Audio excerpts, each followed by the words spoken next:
अस्सलाम वालेकुम वरहमतुल्लाहि वबरकातुहू। मैं हूं मोहम्मद फ़ारूक बट। मेरा और आपका मुश्तरका यूट्यूब चैनल थिंक पैट्रन्स। आपसे रिक्वेस्ट होगी, जिन लोगों ने अभी तक सब्सक्राइब नहीं किया वो ज़रूर सब्सक्राइब करें, और इसके साथ-साथ अगर आपको वीडियो अच्छी लगती है तो इसको शेयर ज़रूर करें अपने दोस्तों के साथ, अपने अज़ीज़ों के साथ, और लाइक ज़रूर कीजिएगा। बहरहाल, हमने इससे पहले जो एपिसोड था उसमें हमने बात की पाकिस्तान और इंडिया की मौजूदा सूरत हाल की, जो हम बाद अज़ जंग देख रहे हैं, यानी कि जंग के बाद की जो सूरत हाल है, मैंने उसके ऊपर बात की थी। फिर हमने उसमें ये बात की थी कि एक छोटे महदूद पैमाने की जंग और एक बड़े पैमाने की जंग में क्या फ़र्क है और ये क्या-क्या होती हैं। और इसी तरह फिर हम न्यू नॉर्मल की हमने बात की कि इंडिया न्यू नॉर्मल से क्या मुराद लेता है, और उसके मुकाबले में पाकिस्तान जो है वो सुपर नॉर्मल जिसने इंट्रोड्यूस करवाया है, पाकिस्तान का सुपर नॉर्मल क्या है और इंडिया का न्यू नॉर्मल क्या है। तो इन चीज़ों पे जब हमने बात की तो हमारे 10 मिनट गुजर गए थे। हम आज कोशिश करेंगे कि हम इससे आगे चलते हैं, और आगे 7 पॉइंट्स हैं जिनके ऊपर आज हमने बात करनी है। बात को हम थोड़ा सा तेज़ी के साथ आगे लेके चलेंगे। वो 7 पॉइंट्स क्या हैं?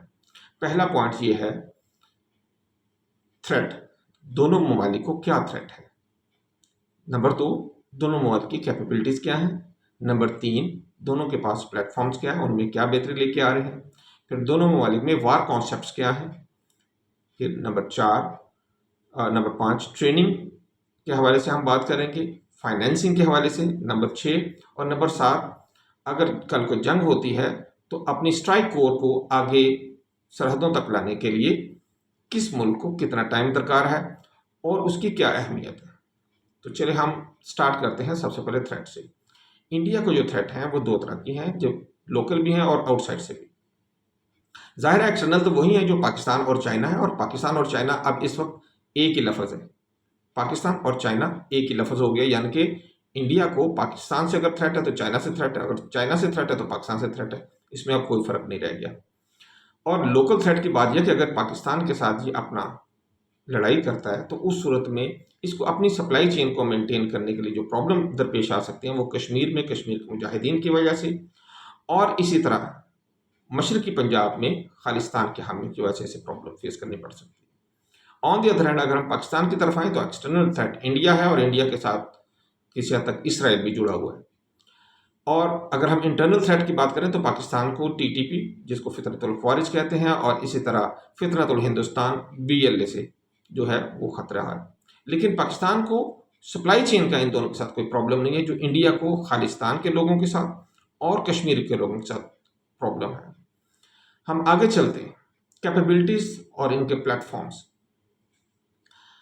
कैपेबिलिटीज और प्लेटफॉर्म में जब हम देखते हैं तो इंडिया मैं इस वक्त जो बात करूंगा, आज जो हमारी बात होगी वो ज़्यादातर एयरफोर्स से रिलेटेड होगी, क्योंकि आपने देखा है कि इस वक्त जो लास्ट टाइम भी जो हमारी जंग हुई है पाकिस्तान इंडिया की, उसमें प्रीडोमिनेंटली जो इन्वॉल्व रहा है वो इंडिया और पाकिस्तान की एयरफोर्सेज रही हैं। तो उसी हवाले से हम आगे बात को लेकर चलेंगे। तो एयरफोर्स के हवाले से जब हम बात करते हैं, इंडिया के पास राफेल हैं, मिराज 2000 है, इसके अलावा मिग 29 है, और SU-30 MKI है, और इस तरह जैगुआर है, और फिर इनके समोसे तेजस भी हैं। इसी तरह पाकिस्तान की तरफ अगर हम आ जाते हैं, इनके पास GF-17 है, GH-10C हैं, F-16 हैं। ये मेजर इनके जो 3 हैं, और इसके अलावा पाकिस्तान का मिराजीज है, मिराजीज 3 और मिराजीज 5 है, जिनको पाकिस्तान ने अपग्रेड किया हुआ है।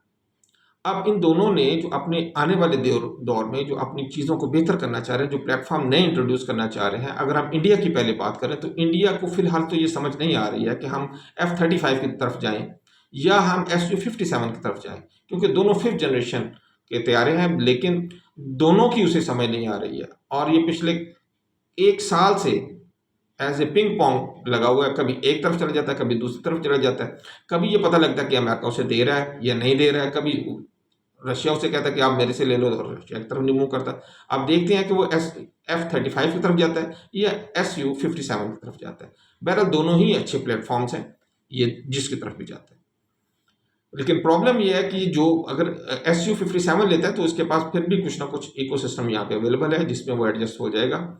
लेकिन अगर F-35 लेता है तो उसके लिए इसे उसके साथ पूरा एक इस इकोसिस्टम अपना सिक्योरिटी का जो है वो उसको रीडिज़ाइन करना पड़ेगा, जो कि एक बहुत बड़ा सर दर्द होगा और बड़ा टाइम लगेगा।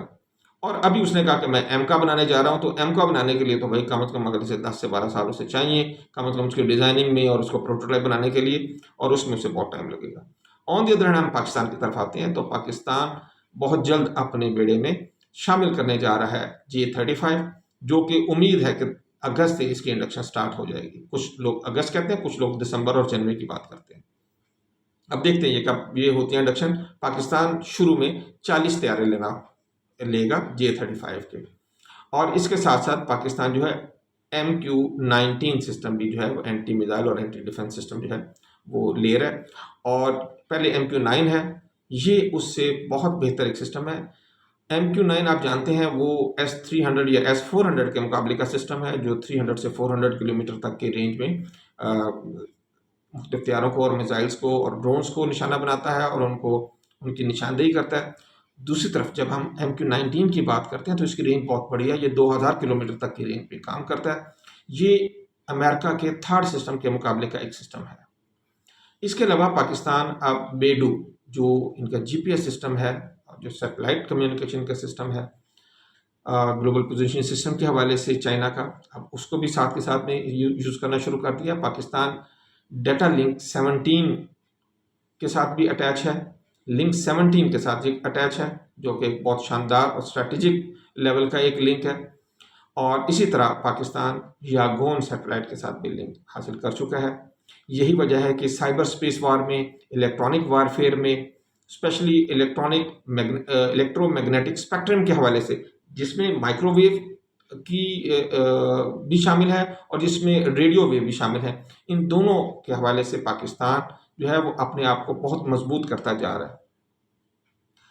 फिर ट्रेनिंग के हवाले से अगर हम बात करें और वार कॉन्सेप्ट के हवाले से बात करें, तो पाकिस्तान को एडवांटेज इस हवाले से है कि पाकिस्तान 80% से ज़्यादा, तकरीबन 81% जो है वो जो जितना भी इक्विपमेंट है वो सारा का सारा चाइना का इस्तेमाल कर रहा है। यही वजह है कि इसके वार कॉन्सेप्ट हो गए और इसकी जो ट्रेनिंग है वो बेहतरीन सिस्टम में एक ढल चुकी है और इसमें इसे कोई प्रॉब्लम नहीं आ रहा है। और फिर पाकिस्तान ने जो इसके पास दूसरे सिस्टम थे, जैसे अमेरिकन F-16 है, जो मिराजीज हैं फ्रांस के, उनको भी इस तरह इंडक्ट कर लिया हुआ है कि सारे के सारे सिस्टम जो हैं वो सिंक्रोनाइज्ड हैं, जिसमें पाकिस्तान को अब प्रॉब्लम नहीं आ रही है।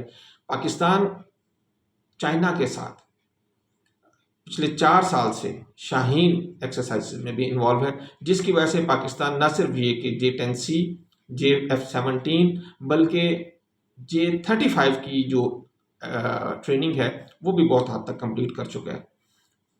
अच्छा, ऑन दी अदर हैंड जब हम इंडिया को देखते हैं तो इंडिया का प्रॉब्लम ये है कि उसके पास मल्टीपल जो सिस्टम्स हैं वो उस तरह इंटीग्रेटेड नहीं है जिस तरह पाकिस्तान के इंटीग्रेटेड, ना ही उनमें कुछ सिंक्रोनाइजेशन हमने देखी है।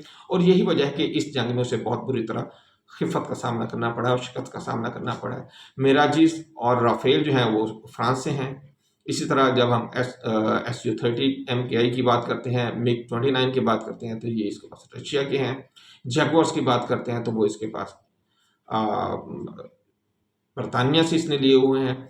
और तेजस जो है तो वो बहरहाल वो तो अभी बने ही नहीं है, वो एक किस्म के प्रोटोटाइप ही हैं उसके पास, उसकी क्या बात करनी। तो इन तमाम सिस्टम्स को अभी तक वो इनकॉर्पोरेट नहीं कर सका प्रॉपर तरीके के साथ पाकिस्तान जो है।